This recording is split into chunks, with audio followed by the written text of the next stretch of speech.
Dear students, welcome to the physics class. Today we will discuss an important application of Gauss law, that is electric field intensity due to a thin infinite plane charge sheet. Okay, now this is our thin infinite plane charge sheet having surface charge density sigma. Now charge is distributed over the front side of the sheet as well as back side of the sheet. Okay, and we have to find out the electric field intensity at point P, which is r distance apart from the front side of the sheet, and by symmetry at point P dash, which is also r distance apart from the back side of the sheet. Okay, now consider a cylindrical Gaussian surface.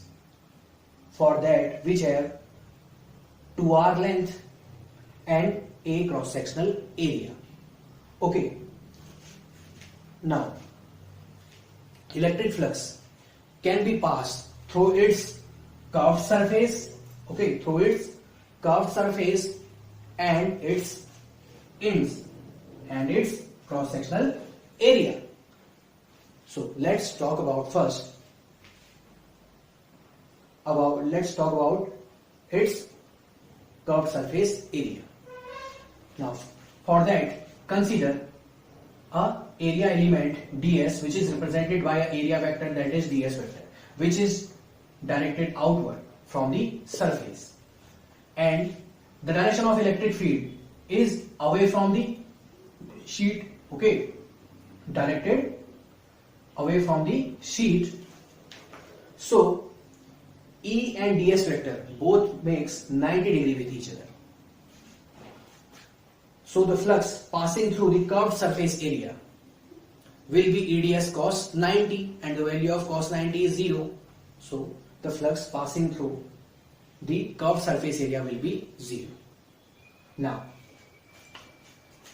in case of cross-sectional area, this area element, this cross-sectional area element is represented by a vector, that is ds vector, which is directed outward, okay, which is directed outward from the surface, and the direction of electric field is away from the sheet.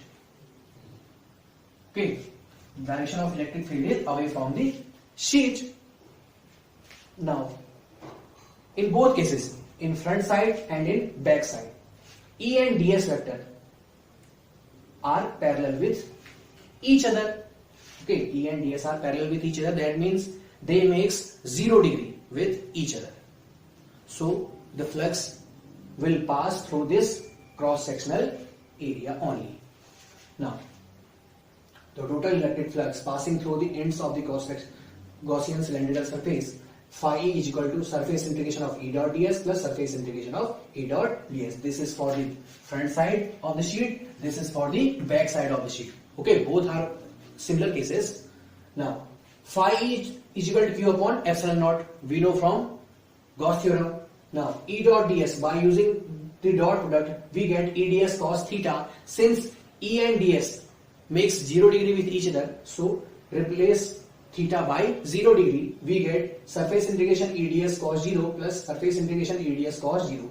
Since the value of cos 0 is equal to 1, so we get E surface integration of ds plus E surface integration ds. Now by using continuous distribution of charge, we can replace Q by sigma A, okay, where sigma is surface charge density.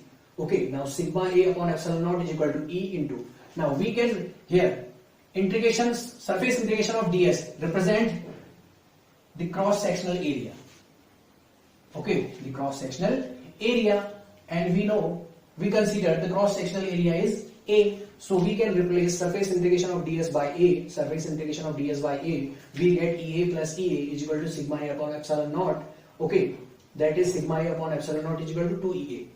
AA cancel out each other, we get sigma upon 2 epsilon naught is the electric field intensity, okay, is the electric field intensity due to this thin infinite plane charge sheet.